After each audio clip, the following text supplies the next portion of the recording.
Hi hello నమస్తే అందరికీ. అందరూ ఎలా ఉన్నారు? బాగున్నారు? నేనైతే చాలా బాగున్నానండి. ఇవాళ నేను మా ఫ్రెండ్ వాళ్ళ ఇంటికి వెళ్తున్నాను. దాని బర్త్డే చూద్దామని చెప్పి వెళ్తున్నాను. మేము ఎప్పుడు 3 ఫ్రెండ్స్ అనమాట, ముగ్గురుము. ఎప్పుడు ఒకళ్ళ బర్త్డేకి ఒకరు వెళ్తూనే ఉంటాం. కానీ ఈసారి మా ఫ్రెండ్ ఒకటి బాగా మిస్ అయిపోయింది. సో ఇంకా తర్వాత ఇక్కడ దానికోసం ఫ్రూట్స్ తీసుకుంటున్నాను. అదేంటి బర్త్డే అయితే కేకో చాక్లెటో ఇంకా గిఫ్ట్ ఏదైనా ఇవ్వాలి కదా, ఫ్రూట్స్ ఏంటి అనుకుంటారేమో. పాపం హెల్త్ బాగాలేదండి, కొంచెం ఫేవరిష్గా ఉందంట. సో కేక్ అవేం తినొద్దన్నారు డాక్టర్, అందు గురించి అని చెప్పేసి ఫ్రూట్స్ తీసుకుంటున్నాము. వీళ్ళు ఎంతమందికి ఏ ఫ్రూట్ అంటే ఇష్టమో చెప్పండి. మామిడికాయలు చూసే ఎంత బాగున్నాయి, నాకు చాలా బాగా నచ్చాయి. కానీ ఆల్రెడీ నేను ఇంటి దగ్గర తీసేసుకున్నాను. ఒక 140 పెట్టి తీసుకున్నాను అనమాట పరకు వచ్చేసి.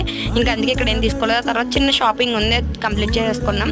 నాకు ఈ శారీ అయితే చాలా బాగా నచ్చింది, ఎంత బాగుందో. తీసుకుందాం అనుకున్నాను కానీ బెటర్ లక్ నెక్స్ట్ టైం అని చెప్పి ఇంకా మానేసాను అనమాట. ఇంకా వస్తుంటే దారిలో ఎగ్జిబిషన్ కడుతున్నారు, చాలా బాగుంది. కట్టాక నాకు ఖచ్చితంగా వెళ్ళాలన్నమాట మా బొడ్డోని తీసుకొని. అండ్ వీడియోస్ వస్తే ప్లీజ్ టు సబ్స్క్రైబ్ చేసుకోండి, లైక్ చేయండి, షేర్ చేయండి, కామెంట్ చేయడం మాత్రం అసలు మర్చిపోకండి. Bye bye.